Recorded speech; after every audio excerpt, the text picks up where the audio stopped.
അമ്മാമ്മയുടെ വീട്ടിലൊരു കാര്യം ചെയ്തു. ഇന്നലെ ഞാൻ പറയട്ടെ, ഇന്ന് മാമന്റെ റൂമില് മാമൻ തുറന്നിട്ടാണ് പോണത്, അല്ലെങ്കിൽ അടച്ചിട്ടൊക്കെയാണ് പോണത്. എനിക്ക് വൈകുന്നേരം കുറെ ഓടി വന്നു ഇങ്ങോട്ട് രാവിലെ. അങ്ങനെ മാമ ഇപ്പം വിളിച്ചിട്ട് പറയണം നിന്റെ പട്ടിയാണെങ്കിൽ ഇവിടെ മൂത്രം ഒഴിച്ച് തിരിഞ്ഞളാണ്.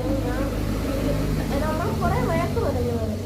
ഈ സ്ഥിരമാണ് എപ്പോഴും ഇങ്ങനെ തന്നെ. വീട്ടിൽ വല്ല ചെയ്ത് ഉടനെ അമ്മാനെ സപ്പോർട്ട് വിളിച്ച് അമ്മ അടുത്ത് വന്ന് വഴക്കുണ്ടാക്കും. എൻ്റെ അമ്മയ്ക്കെന്ന് വെച്ചാൽ ഈ ഗുണ്ടൂനെ ഇവിടെ നിർത്തണം, പക്ഷേ ഇവിടെ തൂറയും എടുക്കുകയും ചെയ്യും. പിന്നെ കൂടിനുള്ള സ്ഥലമൊന്നും ഇവിടെ ഇല്ല.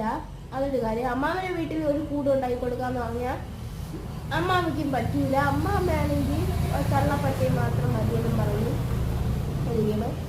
എനിക്ക് അമ്മയ്ക്ക് ഭയങ്കര ആഗ്രഹമുണ്ട് ഗുണ്ടൂനെ ഇവിടെ നിർത്തണം കൊണ്ടുപോകണ്ട അങ്ങനെയാണ് എന്നൊക്കെ പറയും. അവസാനം മാമ വിളിച്ചിട്ട് പറയുമ്പം എല്ലാം എൻ്റെ തലയിൽ, ഞാനാണ് അവനെ കയറ്റി തൂറിപ്പിച്ചെന്നൊക്കെ എന്നെ പറയും.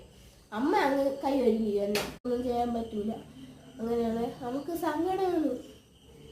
രണ്ടിടത്തും നിൽക്കണ പോലെ കുഴപ്പമൊന്നുമില്ലല്ലോ. ഒന്നാമത് എനിക്ക് തീരെ വയ്യ. അന്ന് സങ്കടം കൊണ്ടാണ് അത് ഇങ്ങനെ ചാണത്. അവരറിയാതെ ചില കുഞ്ഞു പിള്ളയല്ലേ, അവന് സങ്കടം വരും.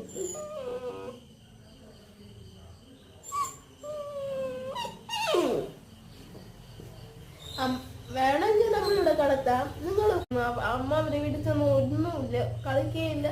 അവര് വയസ്സായി, കളിക്കാൻ വന്നാലില്ല. പക്ഷെ ഞാനും ചെയ്ത് എപ്പോഴും എഴുന്നാലേ കളിപ്പിക്കും. അത് നമ്മളെ ഭയങ്കര അമ്മയ്ക്ക് ഭയങ്കര ഇഷ്ടമല്ല.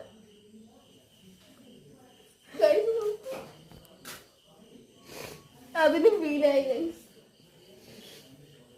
ഞാൻ അങ്ങനെ പറയണമെന്ന് എനിക്ക് ഇറങ്ങണം. വീട്ടില് സ്ഥലമില്ല വളർത്താൻ. ഇതാ എനിക്ക് ആരെങ്കിലും വീട്ടിൽ കൊടുക്കണം എന്ന് വെച്ച സങ്കടം തന്നെ. നമ്മളെ കൂട്ടുകാരിയാണെങ്കിലും കുഴപ്പമില്ല, ആൾക്കാരാണെങ്കിലും കുഴപ്പമില്ല. ഒരു പട്ടിയെങ്കിലും വീട്ടിൽ വളർത്താമെന്ന് വിചാരിച്ചാൽ ഇവിടെ പട്ടിയൊന്നും വളർത്താൻ പറ്റൂല. ഒന്നാമത് എനിക്കിപ്പം വയ്യാതെ ഇരിക്കും. ചെമ്മയും മൂക്കടുപ്പൊക്കെയാണ്. എനിക്ക് എങ്ങനെ പറയണമെന്ന് അറിയൂല.